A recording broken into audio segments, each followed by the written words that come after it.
समस्त बापा माँ चाहती निज संतानर जन्मदिन को खूब भल भाव मनाइबा पाई केक काटी भजी करी बहु आडंबर पालन करिथांती।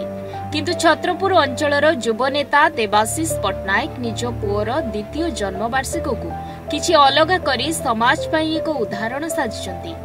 से एक मेघा रक्तदान शिविर आयोजन करबा सह निजे रक्तदान करथिले, जहाँकि एबे रक्त भंडार रे रक्तर घर अभाव रही। रक्तदान एक महत कार्य अटे, तेणु से एहीपरि पदक्षेप नैथिबा कहिथिले। छत्रपुर शिवकुमार पट्टनायक रिडिंग रूम परिसर रे रक्तदान शिविर अनुष्ठित हो जाइछि। मुख्य अतिथि भावे छत्रपुर विधायक कृष्णचंद्र नायक, चिकिड़ी विधायक मनोरंजन ध्यान सामंतराय जोगदे एहार शुभारंभ करबा सह रक्तदाता मानक उत्साहित करथिले। एपरिकी निजे विधायक कृष्णचंद्र नायक मध्य रक्तदान करथिले। रक्त अभावरू काहारी जेपरि मृत्यु न होउ अनुष्ठित होउतबा रक्तदान शिविर गुड़िकर युवपीढ़ी मानकर भूमिका अत्यंत गुरुत्वपूर्ण विधायक कहिथिले। ए रक्तदान शिविर रे मोट 191 रक्त संग्रहित होइतिला। ए कार्यक्रम में अन्य मानक मध्य छत्रपुर एनएससी अध्यक्षा शर्मिष्ठा प्रधान, पूर्वतन समिति सभ्य एन दुर्योधन रेड्डी, पूर्वतन गंजाम ब्लॉक अध्यक्ष डॉक्टर प्रशांत नायक, छत्रपुर एनएससी 12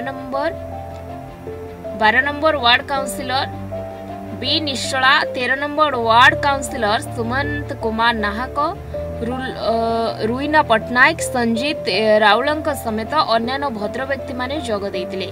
देवाशीष को एपरि महत कार्य पाई विभिन्न महल रे प्रशंसा करा जायछि। देखंदु जो देवाशीष पट्टनायक जो पुओ अछि तांकर एडा द्वितीय वर्ष जन्मदिन पालन होछि। एठी जो अच्छी ब्लड जो रक्तदान होछि, रक्तदान एक होछि महत्वपूर्ण काम। एठी आपण माने देखुथिबे बड़ बड़ होटल रे बड़ बड़ भोजी होइके केक कटा होछि, सेलिब्रेशन होछि। एक गोटे नियारा जेहेतु एठी सारा ओडिशा रे जो ब्लड रो अभाव अछि से ब्लड रो अभाव पूर्ण करिया पई एठी गोटे कार्यक्रम होछि। एठी गोटे गोटे जीवन महत्वपूर्ण, ये जीवन एई रक्षा करिया पई एठी ब्लड दान एठी आयोजन कराଯାଇଛି। आपण रक्तदान कले देखंतु मु दीर्घ दिन हला ब्लड देई आस। एठी ब्लड देले एठी एक जनसाधारण गोटे मेसेज जीव, लोक माने समस्त आग्रह है ब्लड दबा। निश्चित भाव में यही प्रकार कार्यक्रम निरा कार्यक्रम, कारण रक्तदान शिविर जोटा कि स्वेच्छाकृत रक्तदान शिविर अत्यंत विरल कार्यक्रम। कारण आम अंचल आम जिले में रक्त अभाव कहारी को मरवा को दिज्व ना, यही प्रकार संकल्प नहीं निजे आम से कार्य अच्छु नियोजित अच्छु। तो आज छत्रपुर ठारे देवाशीष भाई पुओर द्वितीय जन्मदिन जो पालन अवसर रे आज जो रक्तदान शिविर इठार आयोजन होती, निश्चित भाव में महत् कार्य।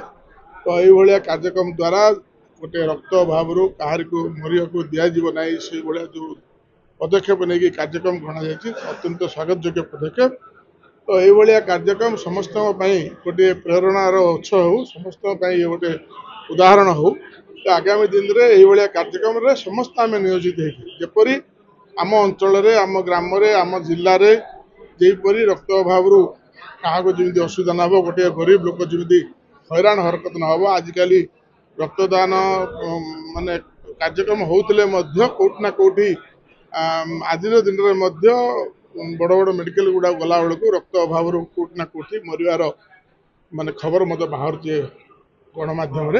तो ये आमर मूल लक्ष्य होची ब्लड डोनेशन कैंप टाको अवेयरनेस करी एडा गोटे लोकों पाखे पहुँचवा, जमी लोक इंटरेस्ट हे ब्लड देवाई।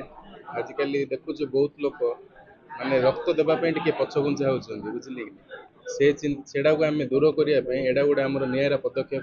मु पूर्वर भी मो जन्मदिन पूर्व थर फास्ट बर्थडे भी ब्लड डोनेशन कैंप अरेंजमेंट करी, किंतु एडा को सेलिब्रेशन को पूरा बंद करके एडा गोटे सोशल वर्क आरंभ करवा, जहाँद्वारा ये भी कल सका बड़ हेल्ले एडा गोटे लेसन हम लर्निंग जिन शिखब, से पदक्षेप गोटे ग्रहण कली। छत्रपुर संतोष कुमार साहू को रिपोर्ट न्यूज 8 ओडिया।